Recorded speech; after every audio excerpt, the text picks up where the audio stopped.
Dear students, today we are going to discuss about environmental education. Okay, and we will do some different activities with you. But before that, I will tell you what is environmental education. I have written some definitions regarding environmental education on this whiteboard. So, environmental education is a process that allows individuals to explore environmental issues, engage in problem solving, and take action to improve the environment. It's the scientific study of the environment system and the status of its inherent and induced change on organism. It includes not only the study of physical and biological characters of the environment, but also the social and cultural factors and the impact of man and environment. So this is a small definitions about environmental education. We will know a lot more about environment because it's our core responsibility to know about our environment and to protect it. So to know more about our environment, we have a discussion part with you. So after the discussion and getting your views, we will proceed further. Okay? Are you ready? Yes, sir. We have Faisal with us. Faisal is studying in 11th class.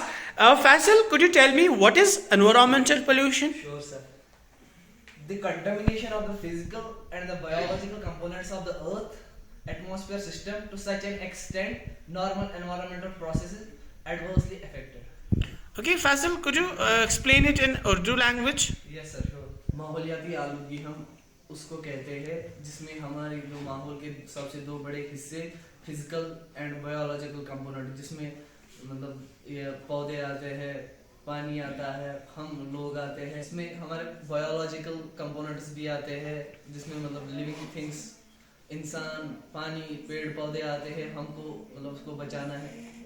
तो हमारे साथ एक और बच्ची है सुहाना मुश्ताक, ये भी 11वीं जमात में पढ़ती है। तो सुहाना मुश्ताक, आप मुझे बताएंगे क्या ये जरूरी है कि हम हर जगह पे प्लांट्स लगाएं, दरख्त लगाएं, और ये कितना इम्पोर्टेंट है?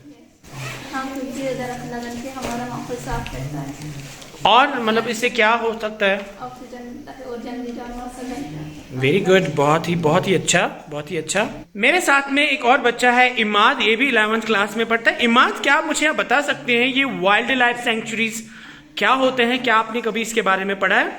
वाइल्ड लाइफ सेंचुरी वो प्रोटेक्टेड एरियाज है जहाँ पे वाइल्ड एनिमल्स को रखते हैं। शाबाश, जहाँ पे वाइल्ड एनिमल्स को रखा जाता है। गुड। एक और बच्ची है माइसर कादिर, ये भी 11th क्लास में ही पढ़ती है। तो ये हमको बताएंगी कि why should we use dustbins? हम डस्टबिन का इसलिए इस्तेमाल करते हैं ताकि हमारा माहौल साफ रहेगा, हमारा इर्द गिर्द साफ रहेगा, जानवर भी ठीक रहेगी, सड़कें भी ठीक रहेगी, चलने में दिक्कत नहीं आएगी, बदबू नहीं आएगी और सांस लेने में बहुत चैन आएगी।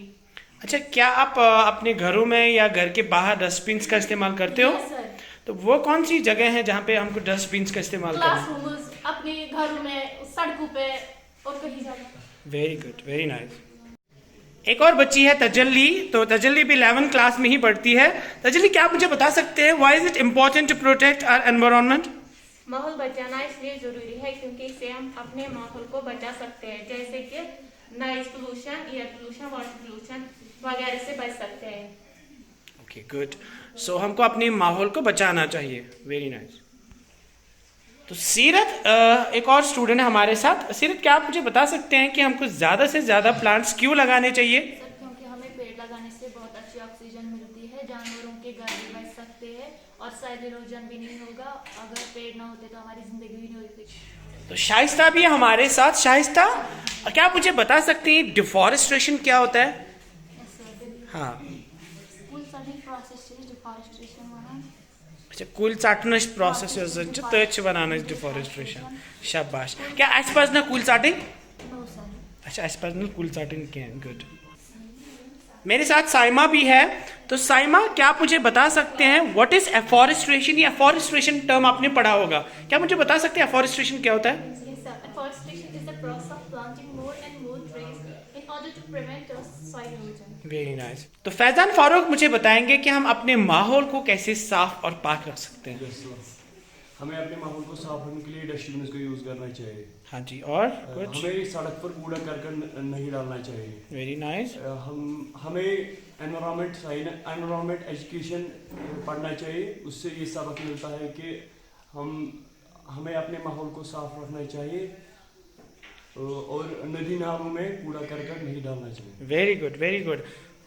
Okay, dear students, you have a lot of awareness about your environment, and it was a nice interaction with you. Inshallah, tomorrow we will proceed further with another topic, that is the meaning, the causes, issues, and other things. So we will discuss all things about you. It's all for today. Thank you.